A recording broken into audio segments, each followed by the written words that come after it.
Welcome to Ones and Tooze, Foreign Policy's Economics podcast. Every week, we take 2 data points and we tell you how they explain the world.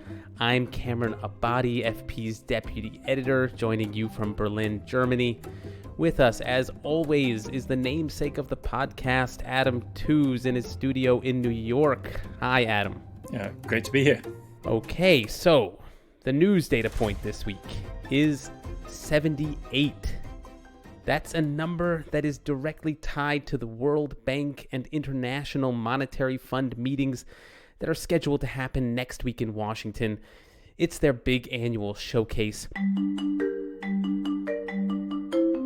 It's also a number directly tied to an ongoing scandal, one that implicates the current head of the IMF and a former World Bank leader.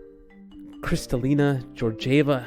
The World Bank is saying that she wanted to raise the ranking of China, but this was coming at a time when they were in the middle of negotiations. This happened at the same time that she was pursuing and that the World Bank was seeking the support of China for a capital increase. So we'll get into the details of the scandal in a second, but what's clear is that this whole situation has thrust Georgieva and the 2 economic institutions that she's had a hand in running into the middle of the US-China Cold War. The World Bank and IMF, right before they step into the biggest spotlight of the year, their big annual meetings, to make the case for their own importance on the world stage, they seem to have lost control of their own public narrative. But, first, I need to ask a really basic question. I suspect there may be some people who don't really know the difference between the World Bank and the IMF. Adam, can you just explain that briefly? It is a crucial question. Both these institutions, the World Bank and the IMF, go back to this famous meeting that was held in Bretton Woods, a resort hotel in New Hampshire in the summer of 1944. It's kind of a mythic moment. We should do a show about it, actually, at some point, because it was the moment when the Allied coalition fighting World War II, that is the US, the British Empire, the Soviets, the Chinese, the whole coalition, assembled to decide an outline for a post-war international economic order. The magic was not just the moment. This was the moment of D-Day and the Soviet breakthrough on the Eastern Front, but also the presence of John Maynard Keynes, the great godfather economist, if you like, of that moment. And the agreement was complex, the Bretton Woods deal, many, many clauses, but at its heart was the idea that the post-war world needed 2 institutions. It needed a development bank, the World Bank, to finance long-term development in poor countries.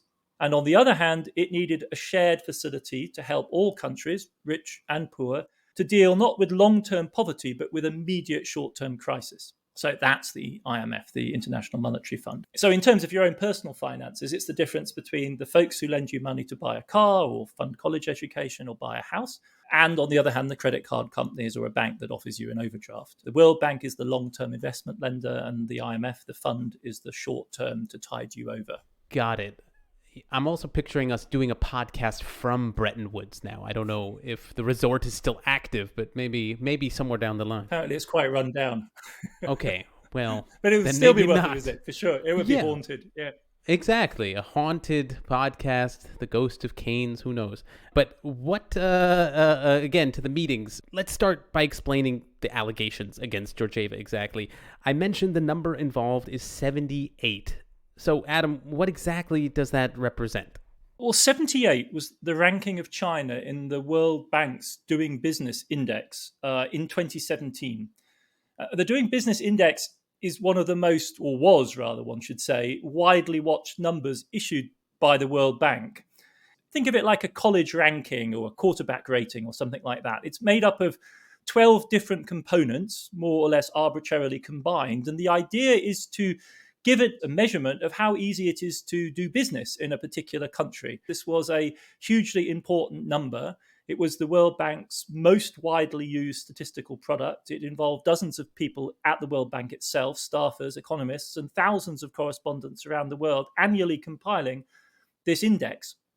And the problem was that after rising through the ranks up to the position of 78 in 2017, over the summer of 2017, the World Bank staff began to compile the index for the coming year, China looked like it was slipping from 78 to 85.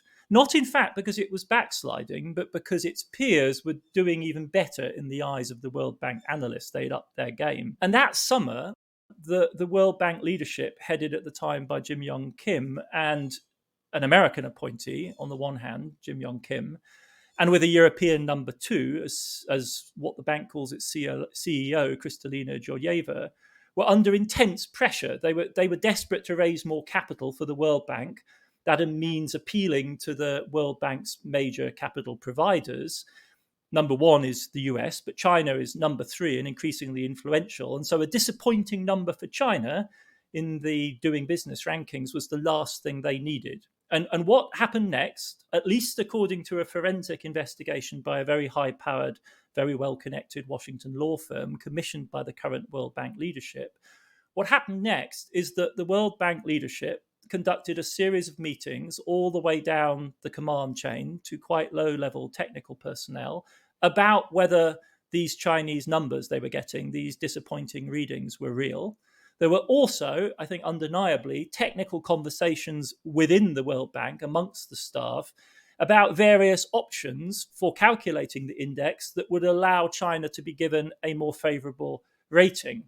And the report commissioned by the World Bank from this law firm puts two and two together and alleges that the World Bank leadership, Kim and Georgieva, twisted arms within the World Bank to achieve a more favorable result. Just to clarify, the allegations here are that Georgieva and her boss at the time massaged the numbers of this index, the better to get on China's good side so they could get more money from China for the bank. Is that basically right?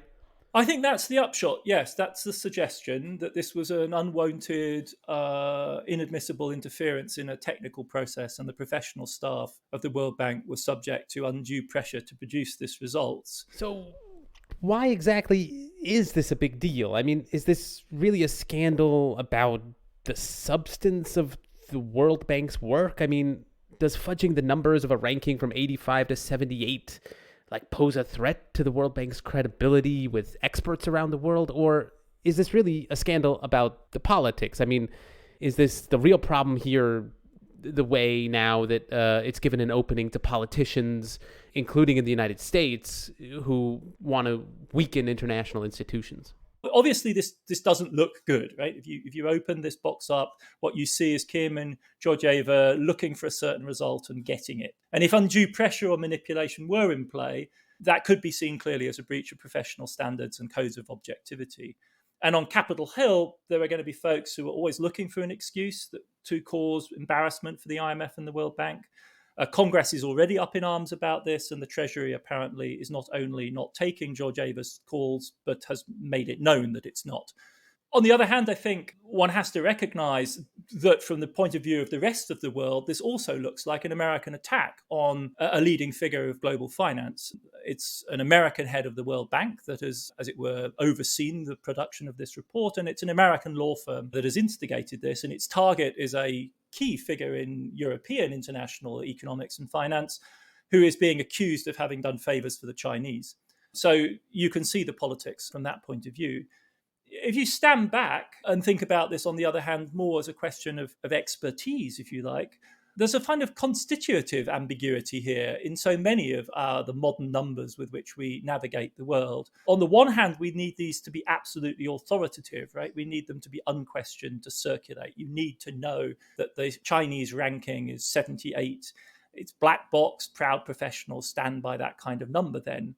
And on the other hand, we also know that precisely their professionalism consists in constructing this instrument, manufacturing it, setting up the supply chains of information, if you like, that allow us to make this report. From that point of view, we know everything is made up. And on the other hand, we also know that in that decision-making, at every single step, there are technical judgments, but also political judgments being made. What we're seeing in this scandal is not so much a crisis of professionalism as a crisis of the balance of power at the World Bank and at the IMF.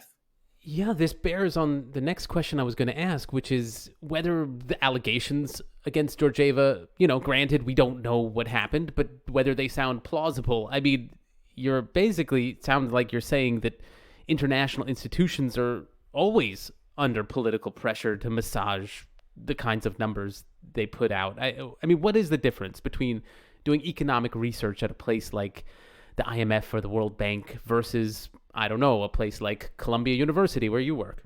Well, I don't think one should be naive about the power politics that play into academic research, but it's certainly true that at a place like the World Bank or the IMF, numbers are a way really of coordinating relationships. They need to be meaningful. They need not to be sort of made up nonsense, but they also sit within relationships of power. And the World Bank has entertained a very close relationship with the Chinese going back to the 1980s. China's huge, and if you're in the business of economic development through investment, which is what the World Bank is, they've been a success story like no other. So, yeah, they have to build a lot of dams together, which is what they've done. And if you fast forward to 2017, and then obviously the leadership of the World Bank is deeply concerned about what China thinks. The story right now is being presented as one of Chinese leverage over a weak and possibly pro-China institution. But if you actually read the legal investigation commissioned by the World Bank, in the shadows, you actually see something else. How does this entire imbroglio start? And they start the report, quite frankly, by saying that at least one, they don't name names, but at least one major shareholder of the World Bank was thought to be on the cusp of abandoning the institution. So they go on to say Kim and Georgieva were preoccupied with achieving a capital raise, and she was convinced, as they report, that the World Bank's future and the future of economic multilateralism was at stake, and it was that underlying crisis that made it necessary to keep China on board. But of course, what the report doesn't say is that that unnamed major shareholder that was threatening to withdraw funds was the United States under Donald Trump, which started 2017 at war with global institutions. So, all of this reminds me of the Bismarck line about laws being like sausages. You're not supposed to ask how they come together, but I guess the same goes maybe for numbers from the World Bank. I mean, one thing there is not in this world is innocence. Anyone pretending to sort of neutrality, objectivity in the construction of economic data at an institution like the World Bank is naive. They are the product of a combination of intense technical professionalism on the one hand with complex political calculation, which decides what gets published, under what circumstances, and in what combination. We will be right back.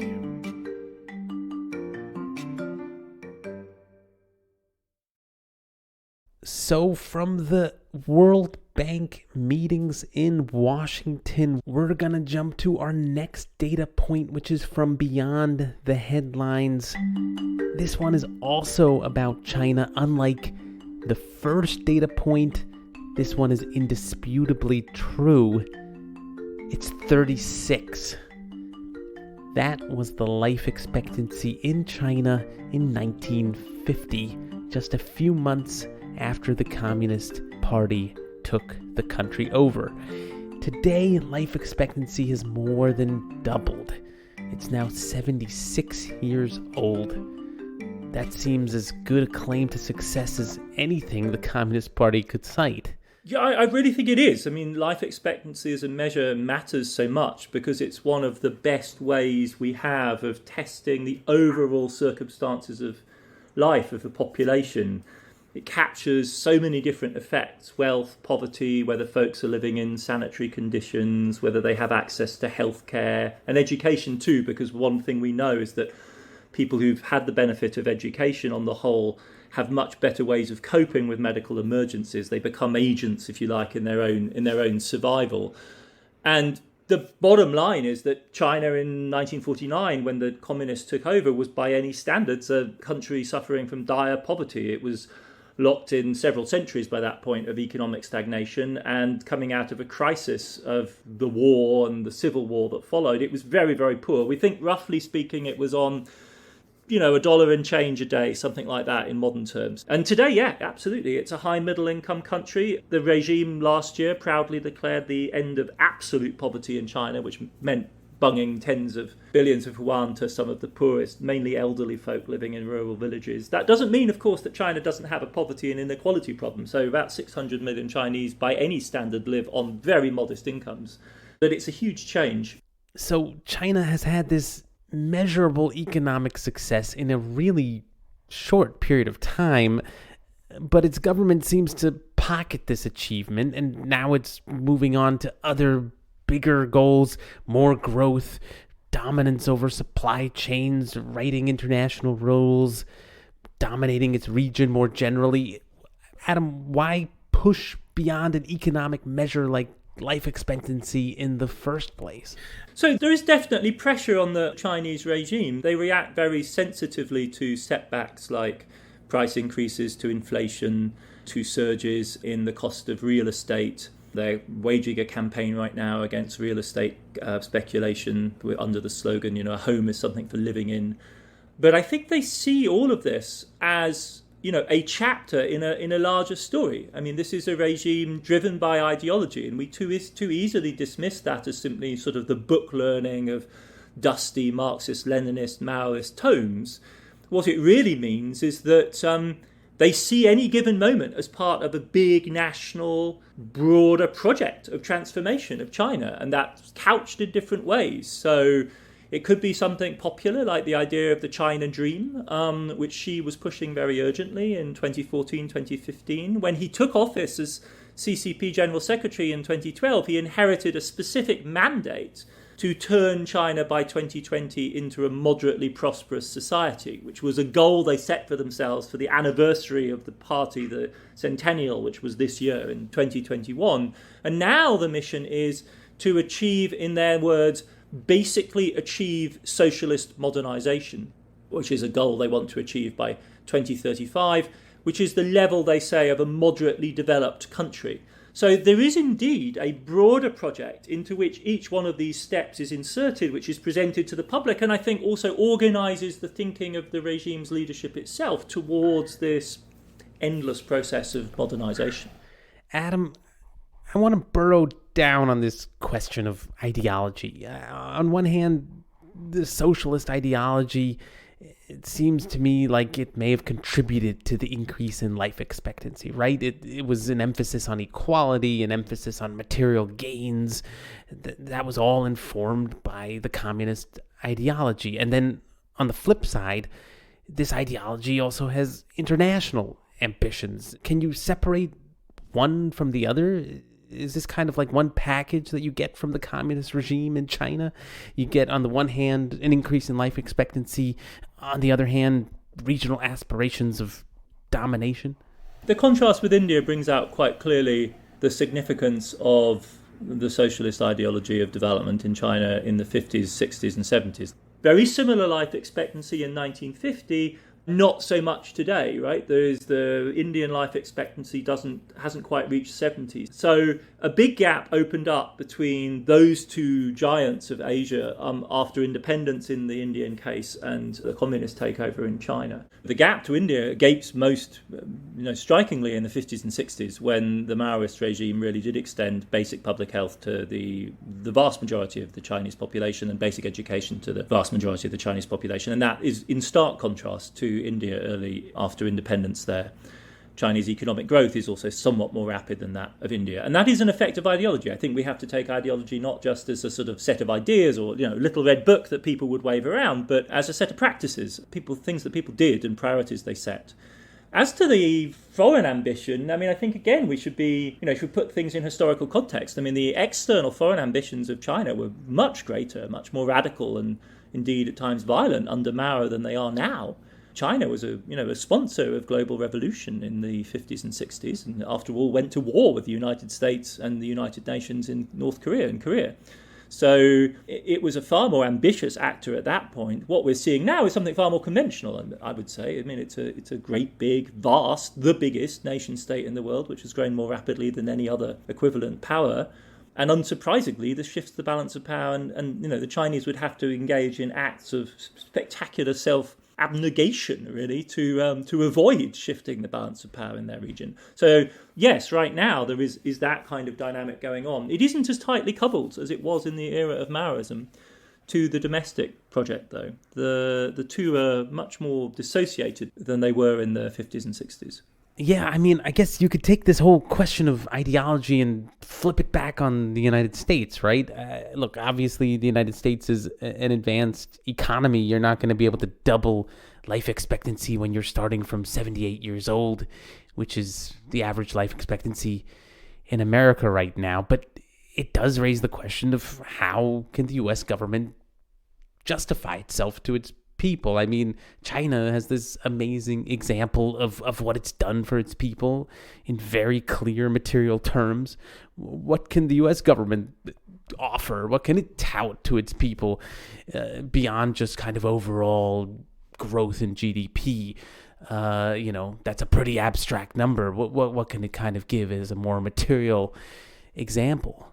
Well, it's an urgent question indeed, because the story of American life expectancy in the last decades is a scandal, frankly. In 1965, the US had a life expectancy of about 70, which was very similar to that of Japan at the time. You might ask why, and it's probably to do with the extraordinarily healthy diet the Japanese eat. But starting from 70 in 1965, by 2018, the year for which we've got the most recent comparable numbers, in the US, life expectancy was 78.5, where we are now. And in Japan, it was 84, over 84 years. So a gap has opened up between Japan and the United States. In fact, South Korea, which in 1950 was a war-torn, desperately impoverished former colony of the Japanese, now has a significantly higher life expectancy than the United States. In fact, the United States has the worst life expectancy performance of any rich country in recent decades. It's gone from being a world leader to being a laggard amongst the so-called advanced economies.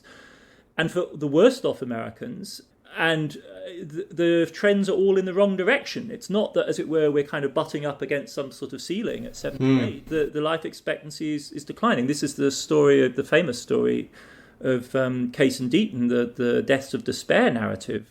It's a little hard to track life expectancy over the entire lifetime, because this is a story that's happening quite recently. It's happened really since 2000 and urgently since 2010. But if you look at mortality, if you look at deaths amongst particularly working class white Americans, both men and women and black men, what we see is a surge in mortality in recent years. So far from heading in the right direction and having somehow, as it were, reached the envelope of what is possible, America is hugely underperforming in the life expectancy stakes. Ooh, that's really interesting, Adam. I mean, sure, the United States has 2 years on China's life expectancy, but why are we comparing the United States to China to begin with on this? We all gotten used to thinking of China as the economic competitor for the United States. But on this question, it sounds like you're pointing out, and it makes sense.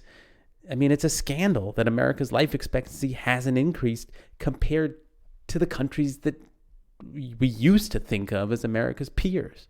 Oh, absolutely. It's a sign of the times historically that should be the comparison, whereas the truly sophisticated advanced economies are well ahead. And you could say that shows up in the way in which many of these societies dealt with the pandemic in 2020. Well, yeah, hopefully the Biden administration can turn around some of these trends.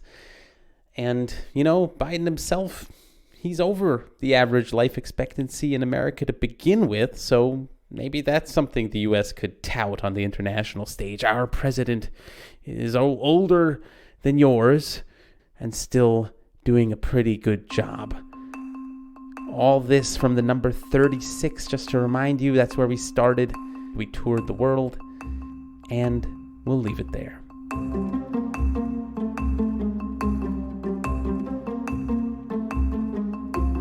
That does it for another episode of Ones and Tooze. I'm Cameron Abadi. And I'm Adam Tooze. Our podcast is a production of Foreign Policy. Our show is written by me and Adam and edited by Laura Rossbrow-Tellem and Rob Sachs. Dan Efron is the executive editor for podcasts at FP. We're a few weeks into this.